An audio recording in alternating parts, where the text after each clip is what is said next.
IT world. You know, I was a homemaker first, and then I got in and, you know, kind of worked my way up.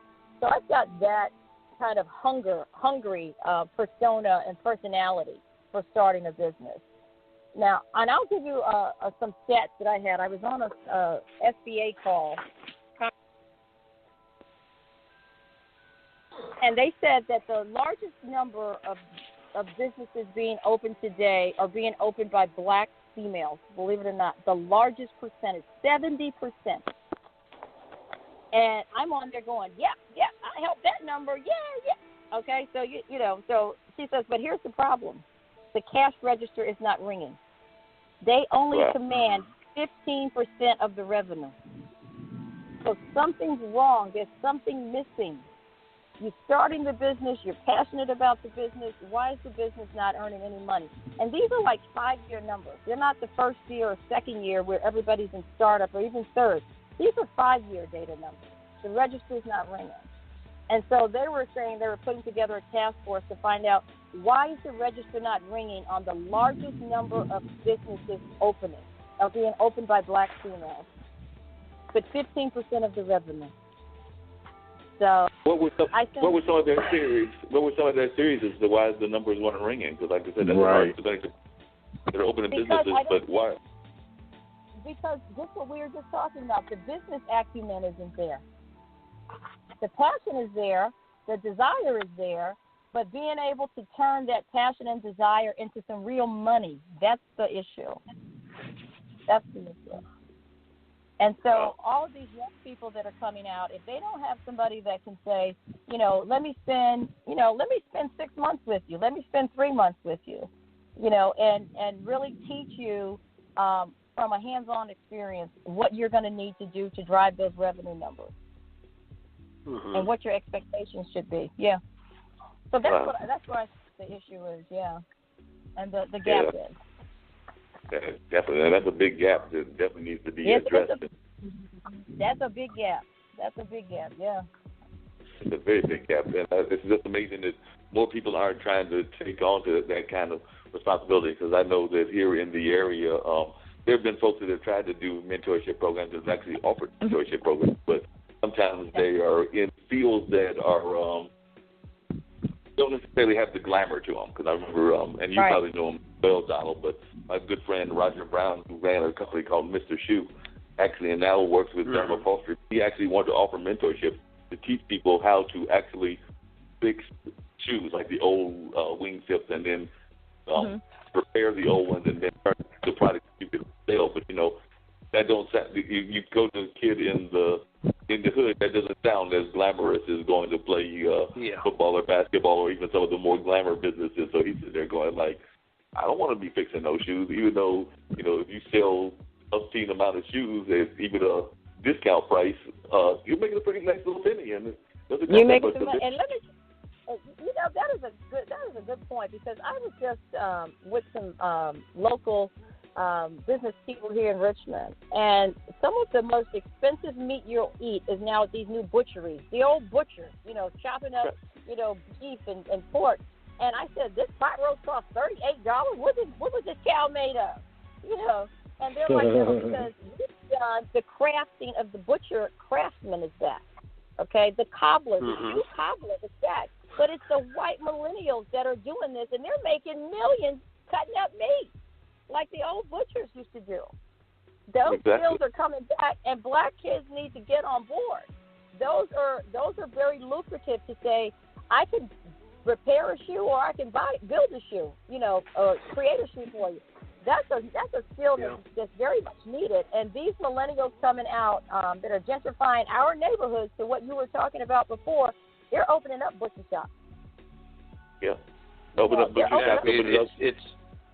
It's those old school. I was just going to say those old school trades where you can work with your hands and your mind. Yes, absolutely. It's a lost art. It is. Yeah, because the money is there. Yeah, the money's definitely in those kind of fields, but unfortunately, too many of our kids want to go into the, like I said earlier, the glamour fields. They want to go into show business. They involved in show business. or they want to go into sports, or they want to go into these fields, not realizing that it's a very minimal percentage of the folks that will actually make it, and only I forgot the percentage, but it's some ridiculously low. Well, not only that, they don't realize what they don't see on the screen. There are years and years of classes and development and personal strive to get to that point. All they see is the final result, and they think they can be there tomorrow, and then reality slaps them upside the head. That's right. You're right. Oftentimes that reality just hits folks, and they don't understand that because, like I said, everybody thinks that they can just make that happen automatically, not understanding. But, I was having a conversation with a very good friend of mine, and we were talking about the fact that even not just learning this academic side, the trade side, but even in our schools and just in general, that which y'all have to do on a regular basis because you have to come up with solutions as salespeople as well as the entrepreneurs. But it seems like a lot of times we're also lacking the whole concept of critical thinking because a lot of times people think they can do critical thinking, but then you get to having conversations with them, and it's not as developed a skill as they think that they have. Right. Mm-hmm. Yeah, and we won't get into the what I see out here is wrong with the society, but I'm with you there. There's no internal mechanism for them to see beyond, the glamour part and realize that you got to crawl before you walk, that you got to put in the time to get where you need to be. And it's unfortunate but true. But we're going into a different direction here. Back to my favorite subject, shoe crazy. Yeah, coming back to shoe crazy, but I was coming back and tying it all together. Gwen, now if there was a young person that was listening, and they had some interest in going into business and wanting to work as an intern with Shoe Crazy or work in learning the business, are there any of those kind of possibilities that you are either offering now or that you are hoping to offer in the future? Yes, I do offer them now. I have an intern for this summer. Yes, I do offer those. Yes, absolutely. So so somebody's listening and they're from, say, a high school in North Carolina or Virginia, and they want to intern. Is that just during the summer, or is that are there possibilities to do internships during the academic year as well? During the academic year as well, they would either intern with myself or with Brittany. If they wanted to do marketing, and kind of, intern under her to help with the marketing piece. I have them help me with the sales piece. Yeah, absolutely, and the business side. All those things that are behind the scenes in what we do. Yeah. And so James so there are opportunities there. And James and Donald, are there opportunities for people that might want to? Y'all are a basic two-man operation. Are there possibilities for folks to try to help you get out there and beat the pavement if they want to, either on a commission basis or on an internship basis? Has that been explored, or is that something that is already happening? Well, that's something that we've been looking at. As part of our strategic plan for 2018, that is definitely an opportunity out there for internships, particularly on the marketing side. And on the sales side, and I'm viewing those at one in this small organization as it stands right now. So we're certainly taking a look at that. Again, like you said, we're a two-man shop right now, and you start taking a look at our books, and we need to remain a two-man operation for right now. But as we move forward, we're looking at other opportunities, and as we expand and achieve our goals and objectives for the upcoming year, we certainly see space for that. In our overall plan. So we'll look for that type of activity in 2018 to help bring some interns on board and help us as we help develop them. So we're excited about it. And what are some of the 5-year and 10-year goals for Portfolio Group? We've heard from Gwen some of her goals. What are some of the goals in terms of where y'all would like to be, say, 5 years from now and 10 years from now in terms of what the Portfolio Group will be doing? Well, certainly what we hope to do is number one, we want to expand into the big boxes. That's one of our immediate goals. We want to get into the big boxes with Shoe Crazy, and we also want to bring in some other brands online as well. as we grow and develop in this North Carolina area.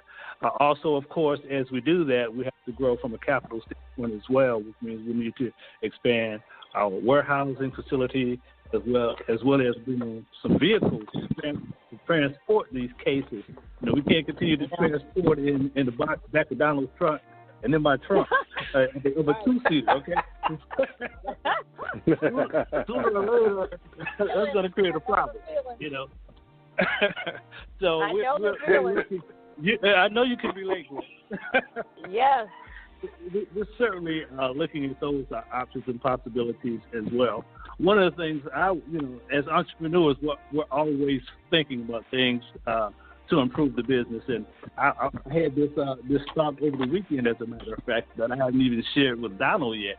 So, I think there might be some opportunity for some merchandising as well in the organization.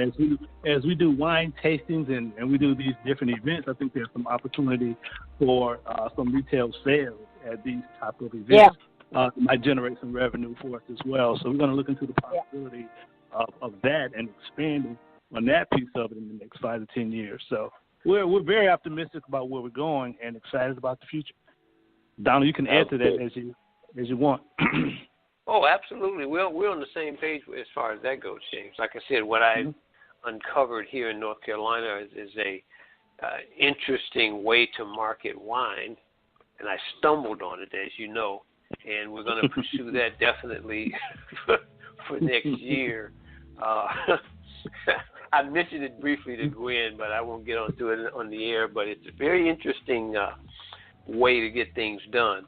But we're always looking at smarter ways of doing things, better ways of doing things. Like I said, what I do when I'm making sales calls or delivery, I'm always got that Uber app running to handle that part of the bill. Gas ain't as cheap as you think it is. And while I'm in the car, I'll have a rider, and I'll be playing one of my CDs, of course, with that commercial for Shoe Crazy Wine, and I'll always get what kind of wine is that? I'm glad you asked that question. And I tell you what, you can take the CD with you if you like it. Let me get this straight, Donald. So as a good entrepreneur, you're actually trying to make 3 sales in one, because you already got your Uber customer, because you're one of those drivers that does the whole Uber thing. You also sold him your tape, because you do music side, and then you sold him Gwen's wine. So as a good entrepreneur, on a typical ride, you, on some cases, have made 3 sales. Not necessarily a sale initially, but by getting by knowing that they're interested in the jazz piece, then I will actually give them the particular CD that they're listening to, because it's always one of my radio shows. Right. And along with that is advertising for Shoe Crazy Wine.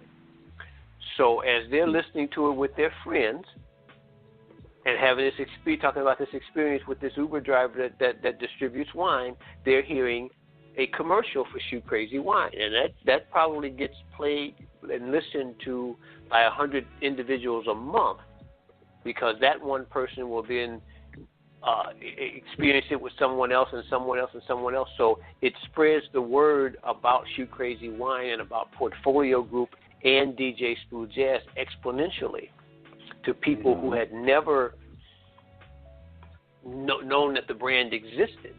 In fact, one of our customers in Chapel Hill, I actually got the lead for that customer from one of my riders.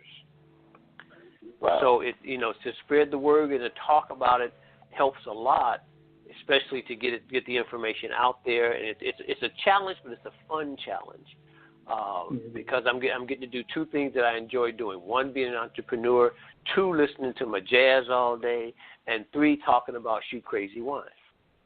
Wow, so they can experience something special. Yeah. It's very interesting in that just this past Thursday, just to piggyback what Donald was talking about, we are we did a tasting at the Chocolate Boutique out at Lafayette Village in Raleigh last Thursday. And it's interesting how overt messages as well as subliminal messages also,